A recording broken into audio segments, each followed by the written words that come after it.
오늘은 너희는 성전이라 라는 이 바울의 말씀을 우리가 기억하려고 합니다. 선배 중에 제일 무서운 선배는 고등학교 1년 선배입니다. 지금 생각해 보면 1년 차이라는 것이 아무것도 아닌데 고등학생 때는 1년 선배가 왜 그렇게 높아만 보이는지, 제가 고등학교 다닐 때에 같은 서클에서 저를 만나기만 하면 하루에 12번 만나면 12번 나를 혼냈던, 저를 너무너무 못살게 굴었던 1년 선배가 있었는데 LA에서 만났습니다. 그래서 내가 너무너무 속상해서 한번 식사하면서 물었습니다. 선배님, 어째서 나를 만나기만 하면 그렇게 괴롭게 하셨습니까? 그랬더니 그 선배가 저한테 나도 한 가지만 물읍시다. 고등학교 1학년 때 입학했는데 얼굴이 너무 뽀얗고 이쁘게 생겼는데, 너무 착하게 생겼는데 이게 조금 지나니까 한 번도 후크가 채워진 적이 없고 단추가 채워진 적이 없고, 안에는 빨간 티셔츠 입고 다니고 모자는 일자 이 챙으로 만들어서 세상에 왜 그렇게 양아치 흉내를 내면서 살았느냐는 거예요. 제가 할 말이 없어서 집에 들어와서 제가 고등학교 사진을 보니까 진짜로 단추 채운 사진이 한 장도 없더라고요. 다 바지도 항상 이렇게 나팔바지에다가 가방도 도시락만 2개 들고 다니고, 하여튼 그게 뭐가 이렇게 멋있는지 가만히 생각을 해보니까 그때 저의 영웅은 저희 형님이셨기 때문에 형님을 닮기 위해서 그랬던 것 같아요. 우리 형님이 항상 모자를 똑바로 쓴 적이 없거든요. 항상 삐딱하게 쓰고 단추를 채우지 않고. 근데 왜 그게 그렇게 영웅스럽게 보였던지 제가 매를 벌었던 것입니다. 요즘도 커가는 아이들을 보게 되면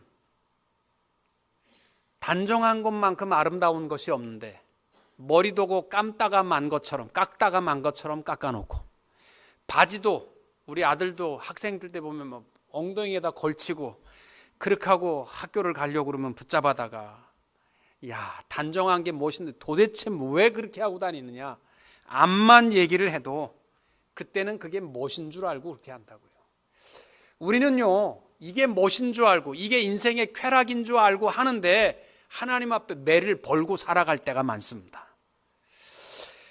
성경은 오늘 우리에게 하시는 말씀이 너희는 성령 하나님이 너희 속에 살아있는 하나님의 성전이다, 그렇게 선포합니다. 예수 믿는 사람들은요, 내가 예수 믿는다라고 말하지 않아도 항상 그 얼굴에 예수 믿는 사람인 것이 나타나야 합니다. 한번 옆 사람을 보세요. 이게 예수 믿는 사람인지 소도둑놈처럼 생긴 사람인지 한번 보세요. 예수 믿는 사람들은요, 예수 믿는 모습이 뚜렷이 나타나야 됩니다. 왜냐하면 요한계시록에 보게 되면 사탄의 자식들은요, 그 이마와 그 손등에 사탄의 징표를 받는다고 돼 있어요. 예수 믿는 사람들은요, 예수님께서 너는 내 것이라 라고 이마에 인쳐주신다고 하셨어요. 이마라는 것이요, 이 다음에 죽을 때 다 무슨 도장이 찍혀서 죽는 게 아니고, 이마라는 것은요, 숨길 수 없는 거예요. 예수 믿는 사람도 숨길 수 없고 사탄의 자식이라는 것도요, 숨길 수 없어요. 손등이라는 것은요, 행하는 모든 것의 결과의 열매가 우리를 분명히 증명해 준다는 것입니다. 우리 예수 믿으면서요, 자칫 잘못하면 땅의 것이, 쾌락과 세상의 모든 것들을 먹고 마시는 것이 이게 인생의 쾌락이고 즐거움인 줄 알고 살아가는데 매를 벌고 살 때가 많습니다. 요 에베소서 2장 2절과 3절 말씀에 보시면 이렇게 되어 있어요. 그때 너희는 그 가운데 행하여 이 세상 풍조를 따르고 공중의 권세 잡은 자를 따랐으니 곧 지금 불순종의 아들들 가운데서 역사하는 영이라. 전에는 우리도 다 그 가운데서 우리 육체의 욕심을 따라 지내며 육체와 마음에 원하는 것을 하여 다른 이들과 같이 본질상 진노의 자녀이었더니. 여러분, 우리는요 다 욕심이라는 것이 우리 속에 있어가지고 본질상 우리는 진노의 자식이었기 때문에 내가 멋있다라고 생각하는 것 따라가다 보면요, 매 맞을 수밖에 없어요. 그럼 매를 버는 겁니다. 늘 우리 안에 살아계신 성령 하나님의 역사하심대로 성령님을 따라 부단히 노력하며 살아가야 할 줄로 믿습니다. 고린도 교회 성도들은요, 오늘 우리가 살펴볼 고린도 교회는 참 장점이 많은 교회였습니다.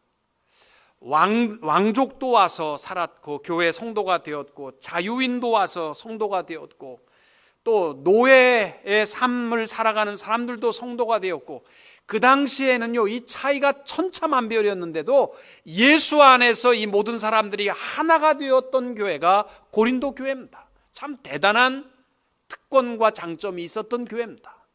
그런데 문제는요, 이 고린도 교회가 타락한 고린도 도시 가운데 있었기 때문에 죄악의 습성을 버리지 못하고, 예수는 믿지만 그들이 좋아하는 것들을 교회에 가지고 오다 보니까 교회 안에 죄악의 습성이 그대로 남아서 교회 안에 분열의 문제와 파당의 문제와 도덕적인 범죄와 우상의 숭배의 문제와 음란의 문제와 소송의 문제가 가득했습니다. 특별히 요즘은요, 법정에 가는 것은 아무것도 아니에요. 그 당시에는요, 법정이 얼마나 발달했는지, 사람들이 재판을 얼마나 좋아했는지, 보통 배심원이 1000명에서 5000명이었다고 합니다. 세상에 배심원이 5000명인 재판을 즐기던 그 당시의 사람들입니다. 바울은 그들을 향하여 하는 말이 있습니다. 과거에 버리지 못하는 그 습성을 가지고 교회를 어지럽게 하는 자들, 너희가 교회다, 너희 안에 성령님이 살아계시는 너희가 교회다라는 것을 선포하시는데, 오늘 하나님 앞에 나와 예배하는 우리 성도님들 마음속에 너희가 교회다, 너희가 하나님이 살아 역사하시는 성전이다, 이 음성을 평생 기억하고 살아갈 수 있게 되시기를 축복합니다. 저는 그래요. 교회의 부흥이라는 것이요, 건물에 속지 마십시오. 교회 건물이 크면 부흥했다, 그거 아닙니다. 사람 숫자에 속지 마십시오. 우리 교회가 숫자가 많이 늘어났으니까 부흥했다, 거기에 속지 마십시오. 헌금이 많아졌다, 거기에도 속지 마십시오. 여러분, 참된 부흥은요, 남들이 변했다 이게 아니라 납니다. 왜? 우리가 성전인데, 우리가 교회인데. 교회의 부흥은 뭐냐면요, 내가 두 사람 되는 게 아니라 내 심령이 얼마나 변화되었느냐, 내가 얼마나 주님을 닮아서 변화되었느냐, 이것이 한 해 여러분의 부흥의 중요한 잣대가 되어야 할 줄로 믿습니다. 만약 여러분이 아무것도 변하지 않았다면 미안하지만 올 한 해 부흥 못하셨습니다.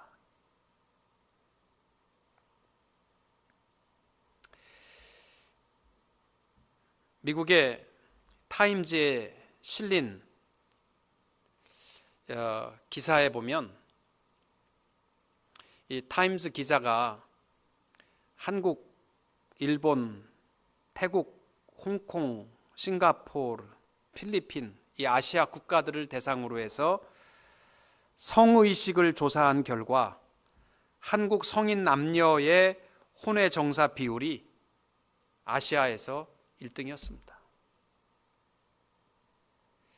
여러분, 전 세계 국가들을 이렇게 보시면, 불교 국가에 가보시면 냄새도 싫습니다.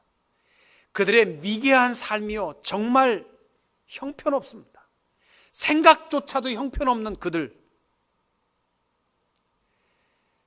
일본의 그 잡신이 그렇게 많아서 하나님을 두려워하지 않는 그 사람들의 살아가는 삶의 모습도요, 성적으로 타락해 있습니다. 그런데 장로교회, 한국교회의 4분의 1이 기독교인이고 70%가 장로교인이라고 하는데, 한국교회, 한국이 전 세계, 이 아시아에서 혼외정사 1등이 국가가 돼버렸다는 것은 심각한 겁니다. 왜 그럴까요? 이중적 삶에 대해서 너무 익숙해 있습니다. 교회에선 거룩한 성도이고 삶 속에서는 이것이 행복이고 그것이 인간의 삶인 양. 사랑하는 성도 여러분, 오늘 우리가 하나님 앞에 예배하면서 너희가 교회요, 너희가 성전이라는 사실을 기억하고 우리가 어디를 가든지 무엇을 먹든지 무엇을 행하든지 거룩함을 이루며 살아가는 하나님의 성도들이 다 될 수 있기를 주님의 이름으로 축원합니다. 제일 먼저 바울은 너희는 하나님의 성전이기 때문에 거룩하라 이 말을 하고 있습니다. 고린도전서 3장에 보시면은 교회를 하도 어지럽게 하니까 고린도 교회를 향하여서 교회는 이것이다 이렇게 말하고 비유를 들어서 얘기하는 것이 세 가지가 나와요. 교회는 어린 아이들을 대함과 같이 때로는 젖을 먹여야 되고 때로는 이유식을 먹이는 것처럼 다 나와 똑같기를 기대하지 말고 가정과 같다, 그런 얘기로 비유를 들고, 또 교회는 씨를 뿌리는 자가 있고 심는 자가 있고 물을 주는 자가 있고 자라나게 하는 자가 있는 밭과 같다, 그렇게 말을 하고, 또 교회는 큰 건물과 같아서 터를 닦는 사람이 있고 건축물을 세우는 사람이 있듯이 교회는 너나 할 것 없이 다 하나님 아버지 안에서 예수만 높이는 곳임을 말씀합니다.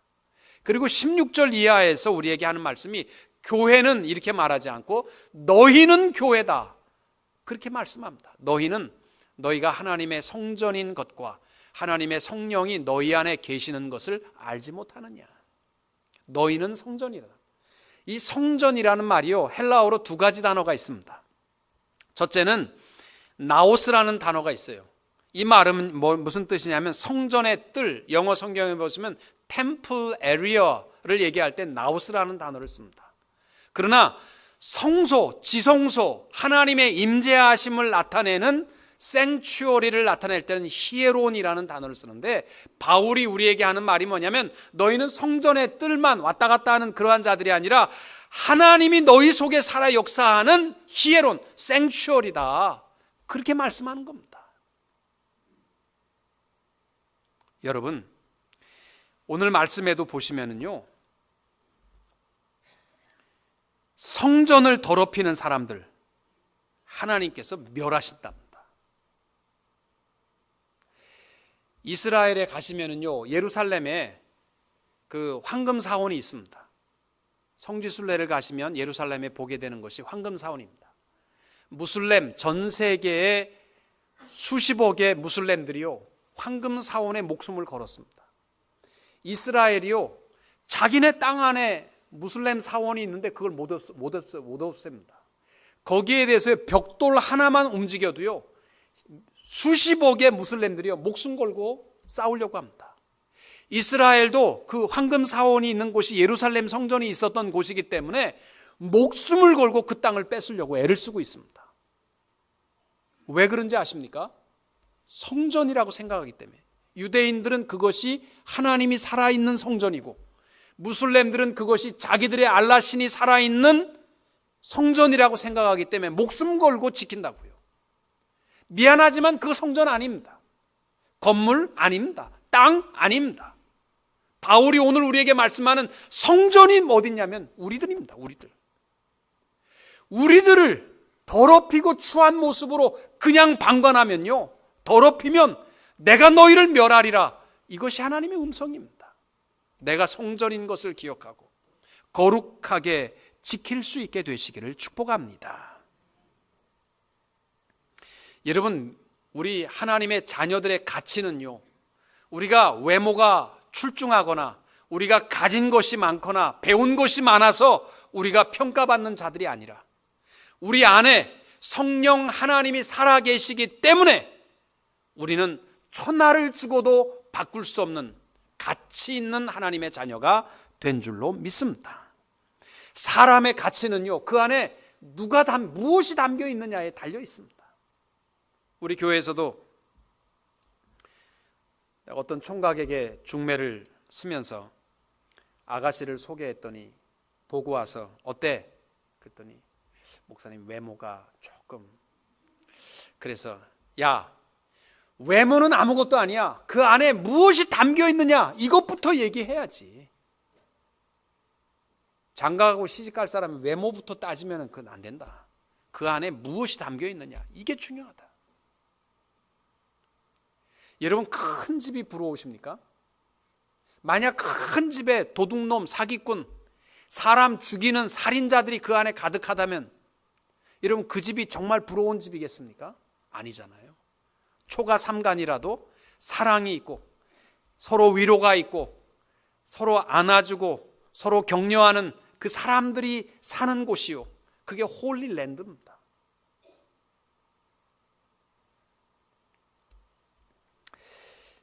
사람은 두 가지 얼굴이 있다고 합니다. 하나는 내면의 얼굴과 외형의 얼굴이 있다고 합니다.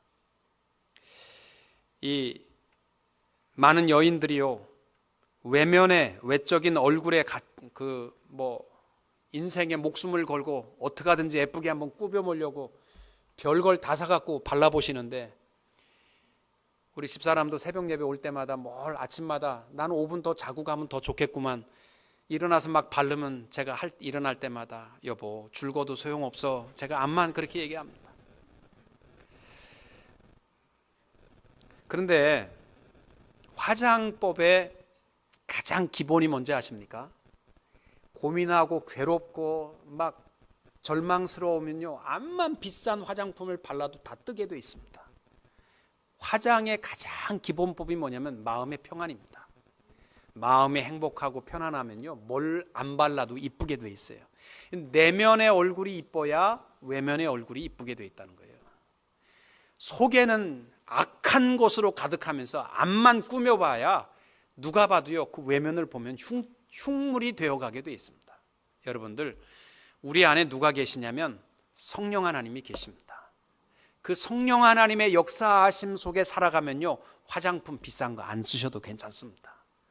우리 나이가 들수록 아름다운 주님의 모습을 닮아갈 수 있는 성도님들이 될 수 있기를 축복합니다.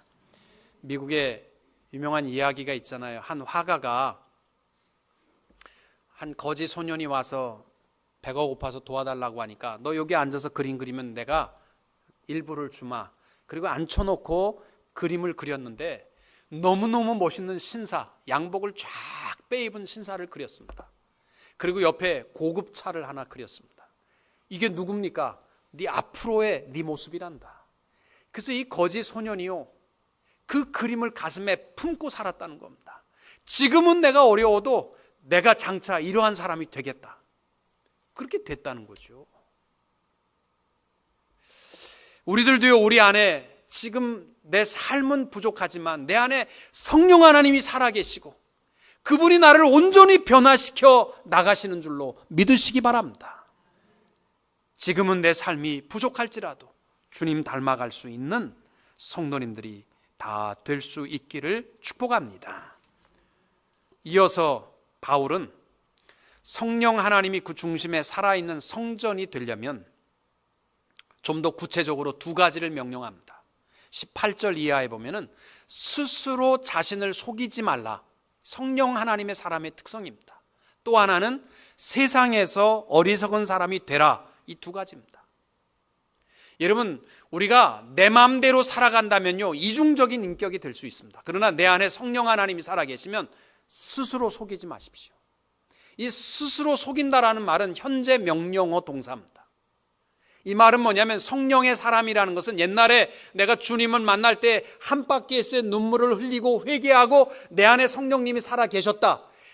그래서 성령의 사람임을 나타내는 것이 아니라 순간순간마다 내 스스로 속이지 않는 것이 성령의 사람입니다. 스스로 속이는 사람이 누구냐면요, 이중적인 사람이에요. 야고보서 1장 22절에 보면 이렇게 말합니다. 너희는 말씀을 행하는 자가 되고 듣기만 하여 자신을 속이는 자가 되지 말라. 여러분, 오늘날 예수 믿는데도 불구하고 세상이 바뀌지 않는 이유가 뭐라고 생각하십니까? 교회 안에서는 거룩한 성도의 모습을 가지고 좋은 말씀은 다 듣는데 삶에 나가서는 형편없는 욕심과 정욕에 이끌려 살아가지 않습니까? 스스로 속이면서도 이것이 나를 속이고 있는 걸 모르고 살아갑니다. 듣고도 행치 않는 삶은 스스로 속이는 사람입니다. 또 하나는 18절에 너희 중에 누구든지 이 세상에서 지혜 있는 줄로 생각하거든 어리석은 자가 되라. 그리하여야 지혜로운 자가 되리라. 여러분, 이 바울이 이 말씀을 하는 이유가 있어. 고린도 교회는요, 헬라 철학과 학문에 큰 영향을 받은 사람들이 많았어요. 그러니까 지식층이 교회 안에 많았습니다. 그러다 보니까 그들이요, 자기의 철학을 자랑하고 자기의 그 학문을 자랑하고 자기를 나타내고 자기 주장을 앞장 세울 때 바울이 말하는 것은 세상에서 미련한 자가 그리스도 안에서 지혜로운 자라는 말입니다. 여러분, 예수 믿는 사람들은 세상에서는 조금 미련한 자가 되어야 합니다. 손해보더라도, 당장에 내가 어려움을 당하여도 좀 미련한 자로 살아야 합니다. 노아가 120년 동안 방주를 지을 때 세상 모든 사람들은 노아를 노망 들린 노인네로 알았습니다. 120년을 그를 조롱했지만 세상 앞에 미련한 그가 하나님 앞에는 가장 지혜로운 축복된 사람이었습니다. 코리 댄 붐이라는 여사의 이야기에 보면 이런 이야기가 나옵니다. 이 코리 댄 붐은 그 아버지가 카스퍼라는 분인데 시계 제조업자입니다. 어느 날 가정에 빚이 너무 많아서 은행에 빚을 갚아야 되는데 돈이 없는 거예요. 그러니까 자기 자녀들에게도 가정 예배를 드리면서 지금 어느 날까지 빚을 갚아야 되는데 돈이 없으니까 위에서 기도하자. 그래서 코리 댄 붐도 가정을 위해서 기도했답니다. 하나님, 우리 언제까지 빚을 갚아야, 은행 빚을 안 갚으면 큰일 난답니다. 빚 갚게 도와주세요. 그리고 열심히 기도했는데 빚 갚는 날 자기 가게에 부자 손님이 찾아온 겁니다. 그러더니 진짜로 빚을 갚을 만한 비싼 시계를 오다했습니다. 그래서 시계를 내주고 돈을 받았습니다. 이 부자가 시계를 차더니 하는 말이, 내가 사실은 요 옆에 가게에서 시계를 몇 달 전에 하나 샀습니다. 비싼 시계를 샀는데 그 주인이 그리스도인이라고 그래서 샀는데 속았습니다. 바가지 썼고 시계 안 갑니다. 그러니까 아버지가 자기 돈 다 받았는데 그 시계를 잠깐 보십시다. 시계를 주니까 보더니 이거는 큰 문제가 아닙니다. 아주 작은 문제입니다. 그리고 그 자리에서 뜯어서 고쳐줬습니다. 그리고 하는 말이, 이 시계는 정말 고급 시계입니다. 바가지 쓰신 것 아닙니다. 그리고 시계를 돌려줍니다. 시계가 너무 잘 가거든요. 고급 시계라고 인정까지 받았어요. 그러니까 미안하지만 여기서 산 시계는 돌려주세요. 그러니까 아버지가 예, 그리고 캐시를 돌려줬습니다. 이 코리 댄 붐이요, 속이 상한 거예요. 아니, 이거 지금 빚 갚으려고 우리가 기도해서 하나님이 보내준 손님인데 아버지가 보낸 거예요. 그래서 아버지한테 따졌습니다. 아버지, 그 손님이 보통 손님입니까? 우리가 그렇게 열심히 기도해서 하나님이 보내준 손님인데 왜 그렇게 내보내세요? 아버지가 말합니다. 얘야, 하나님께서 축복으로 주시지 않은 돈은 결코 우리 가정의 축복이 될 수 없단다. 잘 생각하세요. 로터리 복권 사는 사람들 잘 들으세요. 이 아버지의 음성을 들은 자녀들이요, 무엇이 축복인지 평생 분명히 알고 살았답니다. 그걸로 끝난 게 아니라 당장에는 빚을 못 갚아서 어려움이 많았지만 그 갔던 손님이요, 이 사람만은 믿을 수 있다. 그래서 너무나 많은 손님들을 보내어줘서 자기 가정이 풍성하게 살아갈 수 있었다라는 것입니다. 미련한 것이요, 이 땅 위에서도 하나님 앞에서 지혜로운 것입니다. 우리 기독교의 축복은 미련함으로부터 시작됐습니다. 예수님께서 이 땅 위에 오셔서 모든 사람을 고쳐주고 먹여주고 사랑하고 돌보고 다 하셨는데 마지막에 그 청중이 예수를 십자가에 못 박으라고 외칩니다. 빌라도가 어떻게 해서든지 예수님을 좀 살려주려고 좀 자기를 변명하고 변호하게 하는데 예수님께서 미련하게 자신에 대해서는 한마디도 변명하지 않으십니다. 답답하도록 침묵하십니다. 예수님이 만약 침묵하지 않으셨다면 우리의 구원은 없습니다. 예수님의 그 답답한 침묵이 오늘날 우리의 구원의 완성을 이루어 주셨습니다. 이렇게 우리는 사랑의 빚을 졌는데 우리는 이 땅 위에 세상 앞에 용의 주도하게 그렇게 잽싸게 모든 것에 생쥐처럼 살아가시겠습니까? 세상에 미련한 자로 성령 안에서 살아가는 성도님들이 되시기를 축복합니다. 마지막으로 바울이 너희는 성전이기 때문에 너희들 자랑하지 말고 예수만 자랑하라 이렇게 말씀을 마칩니다. 21절에 보면 그런즉 누구든지 사람을 자랑하지 말라. 만물이 다 너희 것임이라. 사람은 누구나 내 안에 있는 가장 중요한 것을 자랑하기를 기뻐합니다. 그러나 우리가 자랑해야 할 것은 우리 자신이 아니라 예수만 자랑할 수 있는 성도들이 되어야 할 줄로 믿습니다. 제가 개척교회를 하면서 옛날입니다. 한 이제 7년 전, 6년 전인데 초등학교를 빌려서 예배를 드렸습니다. 초등학교에서 예배를 드리니까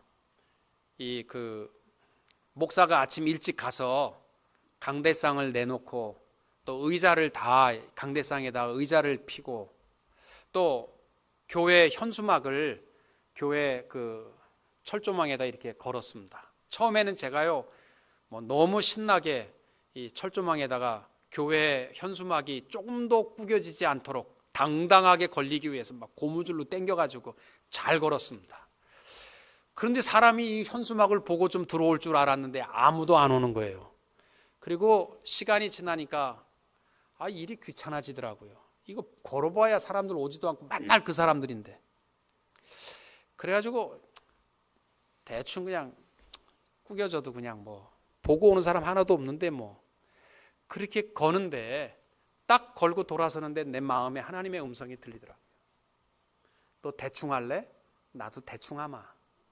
그래서 내가 정신이 바짝 들어서 돌아서서 다시 바짝 폈습니다. 내 평생에 목회하면서 내가 대충 하면 우리 주님도 대충 하신다. 내가 억지로 하면 우리 하나님도 억지로 있다가 가십니다. 내가 목회하면서 깨달은 것이 그거고 또 하나가 있습니다. 그때는 교인이요 몇 명 되지 않았습니다. 한 30명. 느는 사람도 없고 그렇게 매일 모였는데 목사가 참 좋았습니다. 그때는요 딱 설교 한 번만 하면 됐어요. 새벽 예배도 없었고 교회 사무실이 있기를 합니까? 주일날 딱 강당에서 예배 한 번 드리면 목회 다 끝이었습니다. 그래서 주중에 이제 주일날 교회 교인들을 만나면 내 마음이요 미안했습니다. 내가 이번 주에도 좀 전도지 들고 마켓 앞에서 전도를 할 걸 사무실이 없다고 그래서 한 거 없이 내가 나와서 말씀만 전하려니까 너무 부끄러워서 교인들을 만나면 아이고 교회가 못 커서 미안해요. 저는 그렇게 인사했습니다. 교인들은 몇 명 되지 않았지만 다 책임감을 가지고 목사님 미안해요. 우리 먹고 살기가 너무 바빠서 일주일 동안 한 사람에게도 내가 복음을 전하지 못했어요. 미안해요. 그때 인사가 그거였어요. 사람은 많지 않았지만요 얼마나 좋았는지 몰라요. 서로 미안한 마음 가지고 내가 해야 될 일을 못해서 서로가 마음의 목회자에게도. 근데 교회가 크면요 사람들이요 책임감도 없고 나오지도 않고 전도 안 하는 게 당연한 삶인 것처럼 생활하고 과연 하나님께서 그러한 수만 명의 예배를 받으시겠는가? 몇 명 되지 않아도 서로가 내 책임감을 가지고 하나님 앞에 미안해요. 내가 열심히 전도하고 또 사랑하고 내가 섬기지 않으면 아무도 할 사람은 못해서 미안해요. 이 마음이 더 귀한 것이 아니겠는가? 여러분 그저 와서 한번 예배드리고 가면서 교회가 어떠니 누가 어떻더니 말만 하는 자가 되지 말고 하나님 죄송해요. 그 마음은 우리 가져야 되잖아요. 일주일 동안 내가 복음을 위해서 아무것도 살지 못해서 죄송해요. 이 마음은 가져야지요.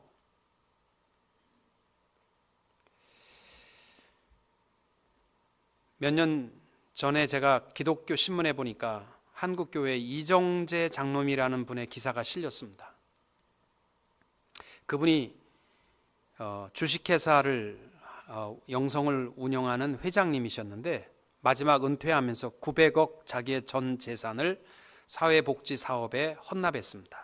그런 기사였는데 그분에 대한 기사가 이런 내용입니다. 그분은 전남 장흥의 한 농가에서 사남 5녀 중에 8번째로 낳습니다.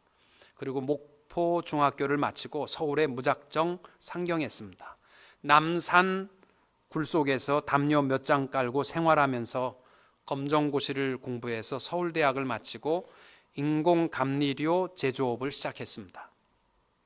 그런데 33살 때에 결핵으로 각혈하면서 쓰러졌습니다.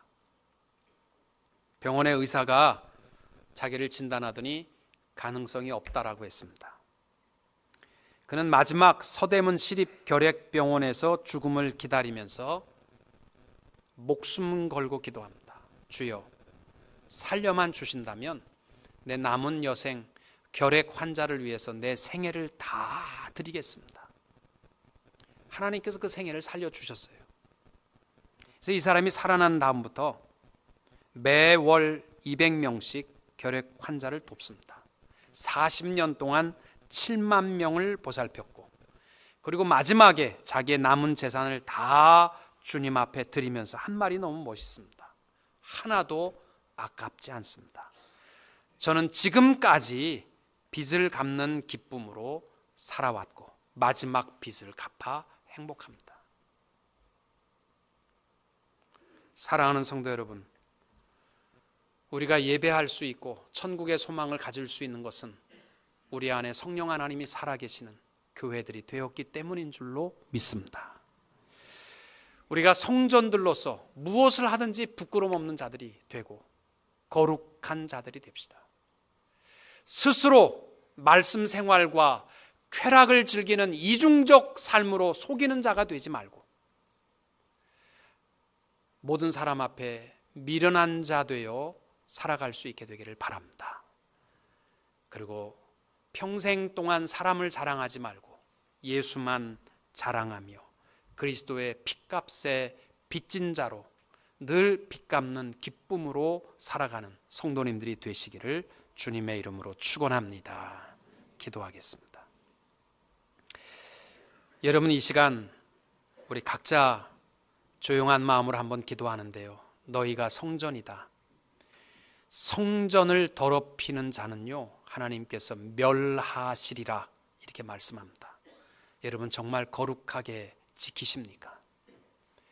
스스로 속이는 인생은 아니십니까? 세상 앞에 용의 주도한 인물로 살아가지는 않으십니까? 미련한 자가 됩시다. 그리고 예수만 자랑케 하옵소서. 우리 같이 한번 기도하시겠습니다. 하나님 아버지, 은혜와 사랑 감사합니다. 이 시간도 저희들을 향하여서 너희는 성전이라 하시는 말씀을 듣습니다. 우리가 먹든지 마시든지 무엇을 하든지